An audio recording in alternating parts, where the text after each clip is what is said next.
بال بچے پالو، پرورش کرو، اچھے اچھے دھندوں پہ اچھے اچھے کیریئرز ان کے بنا کے اچھے اچھے پروفیشن میں اس کو بٹھاؤ بچوں کو.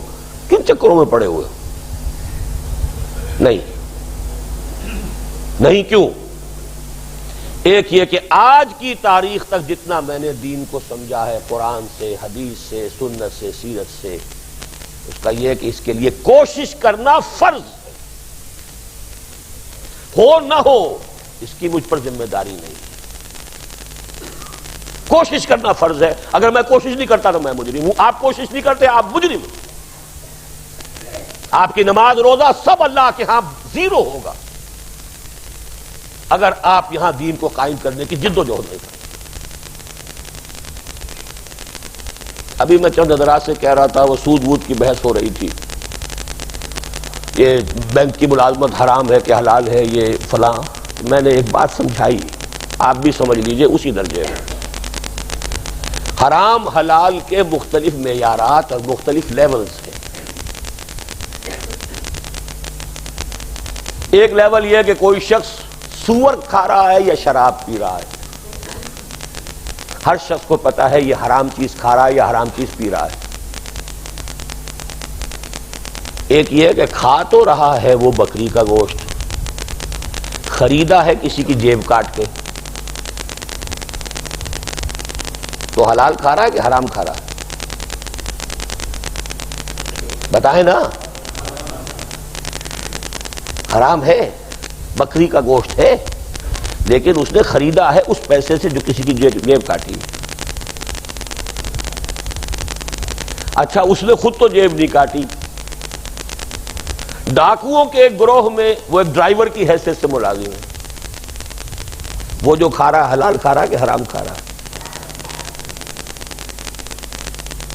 چوتھے درجے میں نظام باطل ہے، اللہ کی بغاوت پر قائم ہے. اس میں آپ دھندا کر رہے ہیں، کام کر رہے ہیں، اس کی ملازمت کر رہے ہیں، حلال کھا رہے ہیں کہ حرام کھا رہے ہیں؟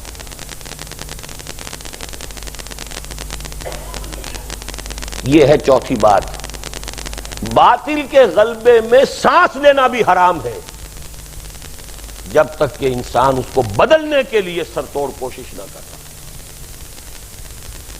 اس باطل کے نظام میں پھلنے پھولنے کی کوشش نہ کرے.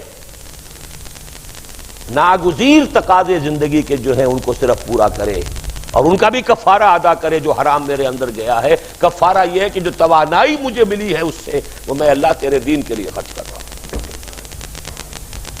یہ کفارہ ہوگا اس کا. جیسے آپ سے گناہ ہو جاتا کفارہ ہے کہ نہیں اس کا؟ کیونکہ آپ باطل کے نظام میں رہ رہے ہیں، حرام میں رہ رہے ہیں، آپ کا وجود، آپ کا ہر سانس حرام میں ہے.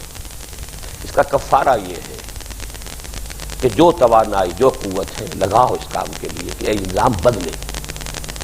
اس اعتبار سے سمجھیے حلال اور حرام کو. مجھ سے تو یوں سمجھیے آپ، باقی فتوے علماء سے آپ لیا کیجیے.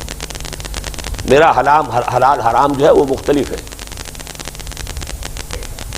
تو پہلی بات تو یہ ہے کہ اس پر میں اس لیے کرنے پر مجبور ہوں کہ یہ میرا فرض ہے. اور دوسری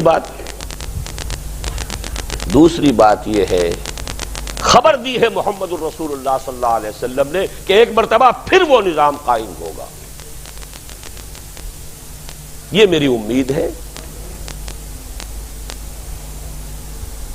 کام کا جذبہ اپنے فرض کے تحت ہے. امید مجھے اس بنا پر ہے کہ حضور کی دی ہوئی خبر ہے، وہ صادق المصدوق، آپ سچے ہیں، آپ کی سچائی کی شہادت گواہی تو خود اللہ نے دی ہے. آپ کی دی ہوئی خبر غلط نہیں ہو سکتی. آپ نے فرمایا، آج میں وہ حدیثیں نہیں سنا رہا آپ کو، بارہا سنا چکا ہوں پہلے. ہم نے چھاپا ہے، عام کیا ہے. اب تو ایک 4 ورقے کا علیحدہ سے پمفلٹ شائع کر دیا، پتہ نہیں یہاں ہے یا نہیں ہے. وہ حدیثیں تو ہر مسلمان کو یاد ہونی چاہیے، اس لیے کہ مایوسی کا غلبہ ہوتا ہے اور اس مایوسی سے نکالنے کے لیے سہارا میرے پاس. سنبھلنے دے مجھے اے نا امیدی، کیا قیامت ہے کہ دامان خیال یار چھوٹا جائے ہے مجھ سے. امید کا دامن ہاتھ سے چھوٹتا محسوس ہوتا ہے حالات کو دیکھ کر، اور پھر سہارا ملتا ہے تو حضور کی ان دی ہوئی خبروں سے ملتا ہے.